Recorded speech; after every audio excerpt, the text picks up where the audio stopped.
Thank you very much for a wonderful introduction. I'm sorry, like the Japanese, I have to start with an apology. My Tamil is not that good. I understand, but I cannot speak. My Norwegian is even worse. So I'm afraid I will have to speak in English. Thank you for this wonderful opportunity to be here with you. As you know, the Tamils of Sri Lanka are very close to my heart, and they have been close to my heart for the last 30 years. There are many things that I would like to tell you this evening. It's about this book. But before I start, I just want to say one thing, and that is to express my deepest condolences and sadness about what is happening in Sri Lanka right now as we speak. About 200,000 Tamils are displaced in their own country, facing all kinds of hardship and suffering, as they have been for the last 30 years that I have been covering this conflict. In my personal lifetime, this is yet again another incident where the world does not seem to be bothering about the plight of the Tamils of Sri Lanka. And it is with deep sadness and deep regret that I, as a member of the media, stand here before you and look at how little this conflict is being covered in the world. All I can do today is to express my deepest sadness, and I wish and I hope and I pray that the suffering will end soon. Coming to this book, I don't know about you, but when I was a student in school, I hated history.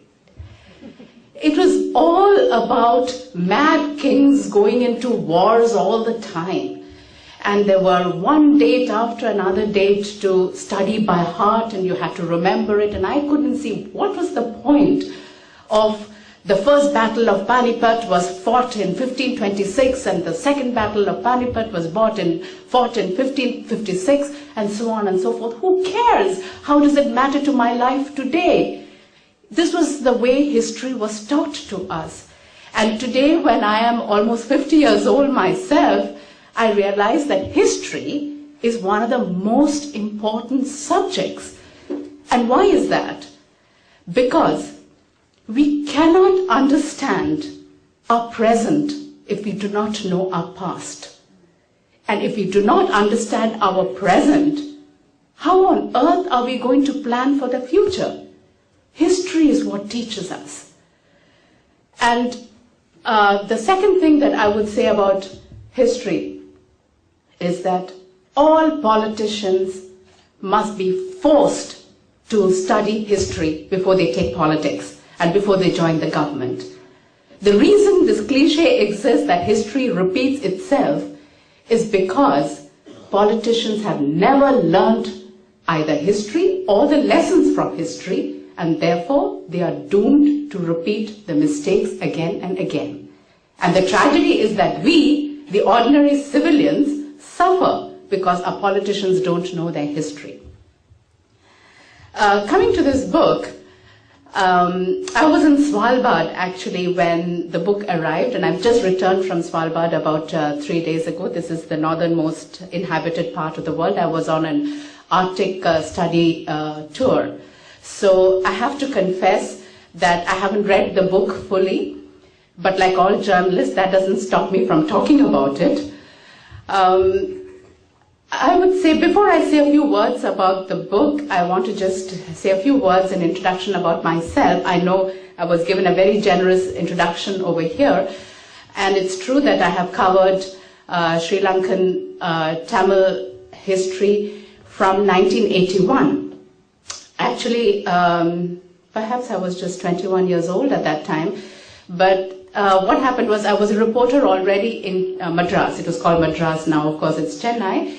And the first thing that what got my attention into the Tamil problem was an incident which was one paragraph in the Hindu newspaper back in 1981. And it was one paragraph which said that the Jaffna Public Library was burned down. This was June of 1981. Was burned down by the Sri Lankan security forces.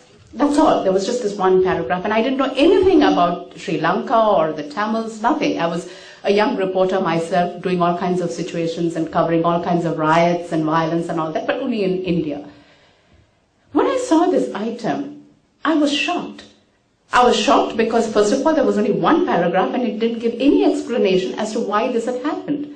But to me, who had covered by this time a number of riots between Hindus and Muslims in India, our Christians and the Hindus, and I'd covered a lot of violence situations, to me this was shocking that a public library had been burned down. Why? I can understand if, two groups of communities, they fight each other. They were doing that all the time in India, so that's not anything new. But the very fact that the library had been burned down brought to me, to my mind, biblical wars. It brought to me the image of the burning down of the Alexandria library. A library, when it's burned down, is an orchestrated, premeditated act to hit at the very cultural root and identity of a group of people. To me, that was very, very strong. There was something seriously wrong in Sri Lanka and no one in India had any clue about it. And I said, this is something that needs investigation. This is something that needs to be, that I have to follow up. There is something seriously wrong going on over here. And that was how I started. There was very little available in the Indian media, but I started, and remember at that time there was no internet. So everything had to, we had to go and meet people. We had to go to libraries to get books. So I started getting more and more acquainted with the whole situation. And then, of course, the 1983 riots happened, and I was there to cover that event. And my eyewitness accounts did play a certain role in India's official intervention in the problem. But I have to say this, having been an eyewitness account of what happened to the Tamils in Sri Lanka in July 1983, gave me a profound understanding and sympathy for the plight of the Tamils.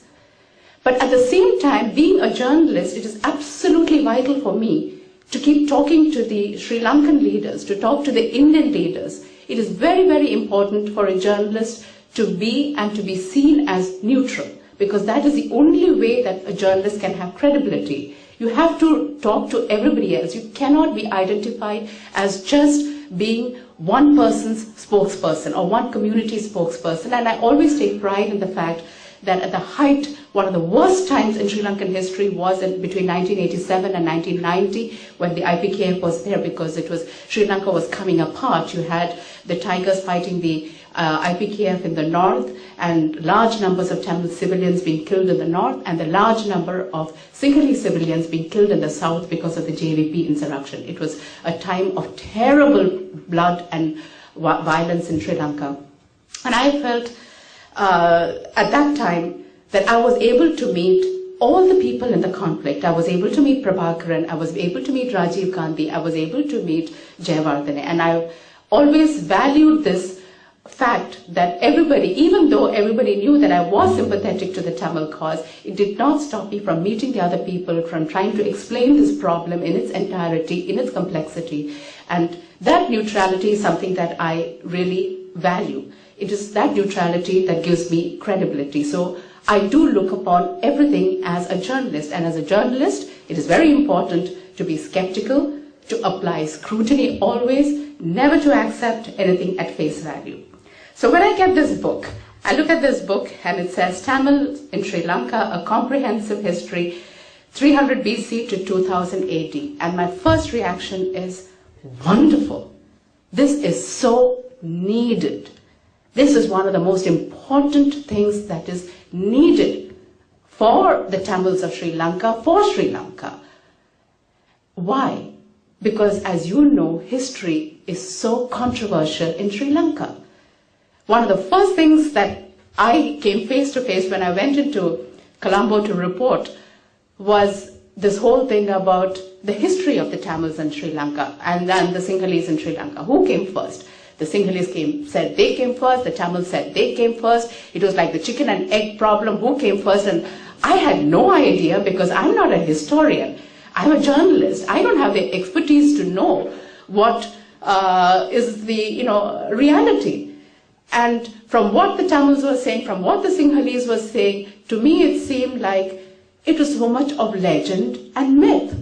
I mean, I can go back to Ravana for all, the sense that it makes. Where is historical evidence? I never got a sense that I had any historical evidence by either of the two groups. And so, what does a good journalist do? Leave it aside. This is not a subject. I'm not going to touch this subject. I don't know, and I'm not convinced. Better to stick to the reality. There is plenty to write about it. So, history of this nation, of the Tamils, is not something I ever attempted, simply because there was such a dearth, there was such a shortage of material on this. So my first reaction is, this is excellent. I can't wait to get down to this. As I said, I got this only really 3 days ago, so I have not read the whole thing. So I turn the page and I go into the dedication, and the dedication, it says,